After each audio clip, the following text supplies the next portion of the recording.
Bismillahirrahmanirrahim. Assalamualaikum warahmatullahi wabarakatuh.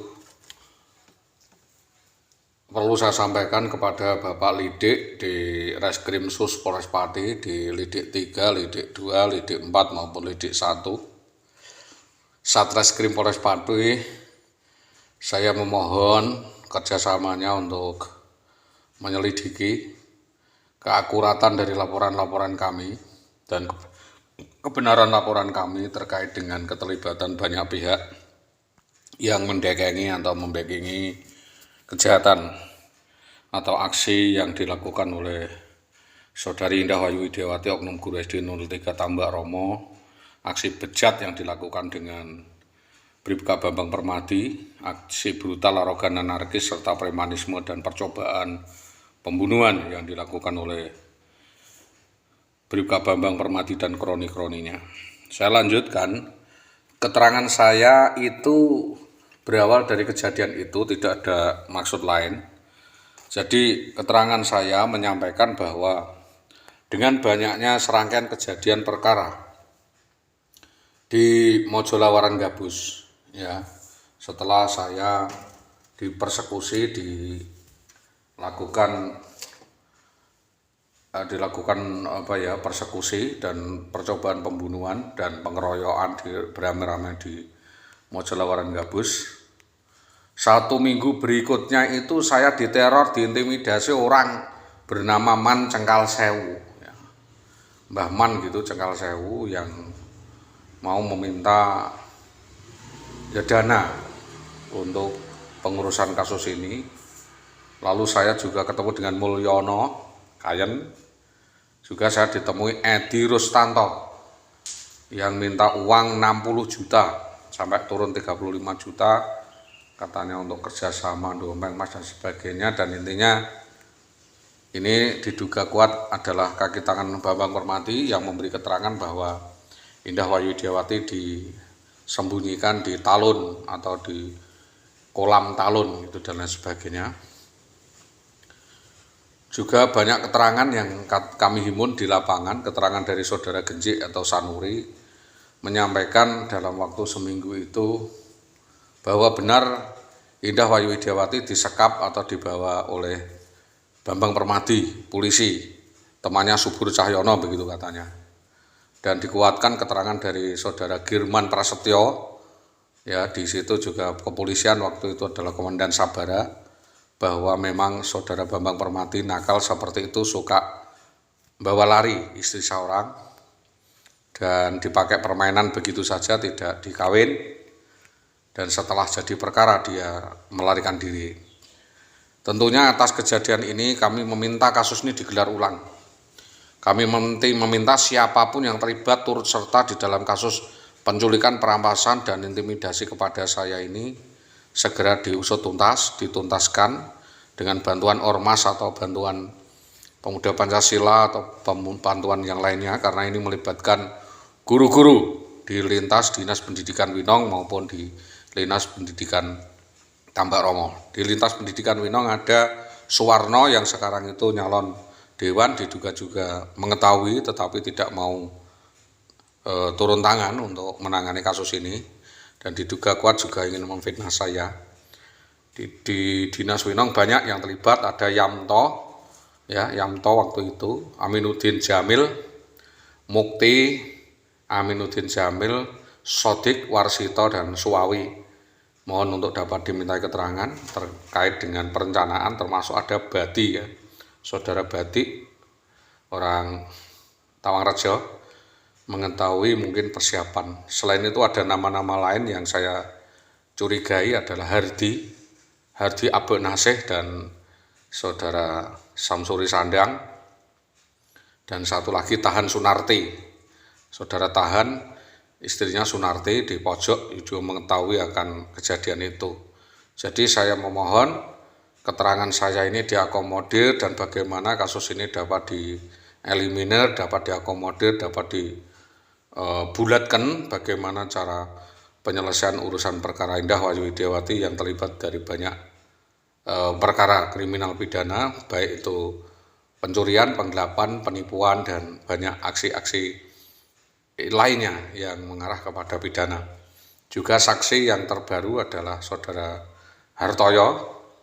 Ya, Hartoyo ini kami tua di tambah ya di Botok ya, Botok Bumiharjo. Jadi banyak sekali yang mengetahui sepak terjang daripada saudari Indah Widiawati, apakah dia ini dijual ya, dipakai untuk bisnis lendir atau dijadikan PSK atau pelayan gratifikasi seks dan lain sebagainya. Yang jelas mungkin ada unsur-unsur itu karena berita yang santer tentang perselingkuhan yang diduga dilakukan oleh Indah Widiawati ini mulai dari Winong sampai di Gabus sangat santer. Maka dari itu unsur-unsur itu hanya unsur sampingan, tapi yang saya fokuskan adalah unsur penipuan kepada ibu saya, penipuan kepada adik saya, penipuan kepada ipar saya, penipuan kepada palek-palek saya, ya, kepada Pak Sadio itu 85 juta, kepada Mas Jabir itu 65 juta waktu itu uang titipan saya. Jadi saya kira saudara Indah Widiawati sebelum kabur juga tekan bon utang-utang di berbagai bank dan koperasi maupun kelompok arisan maupun kelompok-kelompok tertentu. Setelah mendapatkan uang memang sengaja dengan rekayasa melarikan diri dengan bantuan oknum anggota polisi tersebut yang intinya tidak mau untuk membayar utangnya. Itu intinya di situ, Pak. Jadi saya kira ini adalah suatu rekayasa kasus dan saya dipakai untuk bekel saja. Saya jadi bekel bulan-bulanan yang dilempar sana, bentur sini, yang sampai dengan sekarang saya belum dapat petunjuk bagaimana upaya penyelesaiannya. Saya mohon para pihak yang terlibat di dalam kasus penculikan, persekusi, eksekusi terhadap anak dan istri sah saya di Jalan Mojolawaran Gabus untuk segera diusut tuntas, dapat diselesaikan jelas-jelasnya, segamblang-gamblangnya, dan saya tentunya tidak tahu, tidak akan mendahului daripada konstruksi hukum yang dibangun penyidik. Tapi yang jelas saya tidak puas dengan jawaban Polresta Pati yang seolah-olah mendiskreditkan saya. Saya punya hak jawab dan membela diri saya bahwa saya sama sekali tidak mencukupi untuk melakukan kriminalitas hal seperti itu, karena pikiran saya tidak ada terbesit kejahatan-kejahatan penipuan yang seperti dilakukan oleh saudari Indah Widiawati. Saya sebenarnya ingin membantu membangun rumah tangga saya secara baik-baik, ternyata dikhianati gara-gara ada hadirnya pihak ketiga sebagai penghasut dan mencokok dan membawa kabur anak dan istri sah saya. Adapun alasan perdata gugat cerai, silahkan dikembangkan sendiri itu, karena dulu waktu saya mengadu tidak ditanggapi kepolisian karena dalam hal itu belum bercerai. Tapi setelah bercerai ini saya sampaikan lagi laporan ini supaya hal ini dapat diusut tuntas, karena secara normatif penipuan pencurian yang dilakukan orang yang belum bercerai itu sulit katanya prosesnya. Maka dari itu saya memohon kasus ini dipecah, dipilah, dan tentunya saya serahkan sepenuhnya kepada kepolisian untuk memilah perkara ini, keterlibatan kepala-kepala dan peran serta kepala-kepala sekolah maupun kepala dinas atau rekan kerja yang tiba-tiba pasang badan dan mengambil alih kasus ini, seperti yang dikatakan oleh Jaryo dan Purwanto waktu itu yang katanya mengatakan keponakannya. Jadi saya sangat curiga ada keterlibatan Purwanto dan Jaryo.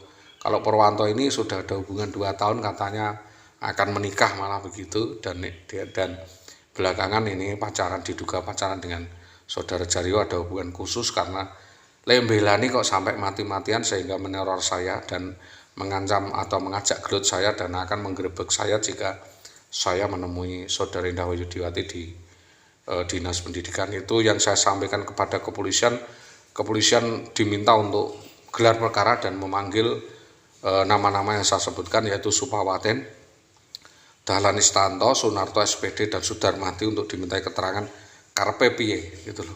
Kok sampai ada kejadian seperti ini, dia itu sebagai apa, termasuk sebagai kepala sekolah, peran sertanya di dalam memecah dan memutilasi gaji dan memberikan kewajiban kepada saya terkait dengan reward dan punishment terhadap saudara Indah dan lain sebagainya, kepada juga Muhammad Sutopo dan Sarpan, ya, agar supaya ini Pak Winarto agar mereformasi ya, mereformasi guru-guru bermasalah kriminal pidana yang ada di Dinas Pendidikan untuk dipecat atau untuk dibekukan SK-nya sampai dia membayarkan ganti rugi yang kami maksudkan, baik itu insentif tunjangan suami, hak makan, hak kesehatan, hak insentif lainnya yang terikat pada gaji yang mengikat Saudari Indah Widiawati selama masih status istri sah. Jadi intinya tidak mau bertanggung jawab, itu saja Pak. Jadi saya menuntut pertanggungjawaban Indah Widiawati atas perjuangan saya selama itu, karena ini adalah mutatis mutandis. Dengan perceraian itu kita bisa out legal standing atau mengurus perkara ini melalui kepolisian, karena memang penindakan hukum bisa dengan cara restoratif of justice, nanti dikoordinasikan dengan kejaksaan dan diselesaikan dengan cara kekeluargaan, ataupun mungkin dengan cara hukum silakan kepolisian untuk menetapkan sendiri beberapa hal yang dimungkinkan dapat dilakukan. Itu yang dapat kami sampaikan atas kerjasama yang baik. Saya Solikul Hadi, SAG SPD, warga Desa Karangkonang, Kecamatan Winong, Kabupaten Pati, Jawa Tengah, adalah benar-benar korban eksekusi, persekusi, dan premanisme jahatan ras di Gabus yang dilakukan oleh Bribka Bambang Permati atau oknum anggota polisi Polres Pati atas nama Bribka Bambang Permati yang ramai di media sosial itu. Saya sudah ditawarkan oleh Propam untuk menghapus, saya tidak mau. Terima kasih Bapak Wibowo, saya tidak akan menghapus daripada seluruh viral saya, karena ini adalah bukti-bukti bahwa saya memperjuangkan no viral no justice. Saya sampaikan ini kepada Bapak Presiden Joko Widodo, saya sampaikan kepada Bapak Kapolri, saya sampaikan kepada Bapak Kapolda Jawa Tengah bahwa apa yang diterangkan oleh Polres Pati pada waktu itu adalah tidak benar, bahwa saya melakukan hal-hal yang dituduhkan itu, melainkan itu adalah pemutarbalikan fakta yang dilakukan oleh para pihak, terutama Dinas Pendidikan, dari pihak desa dan dari pihak Saudari Indah Widiawati. Demikian yang dapat kami sampaikan atas kerjasama yang baik semua pihak. Saya sampaikan terima kasih. Assalamualaikum warahmatullahi wabarakatuh.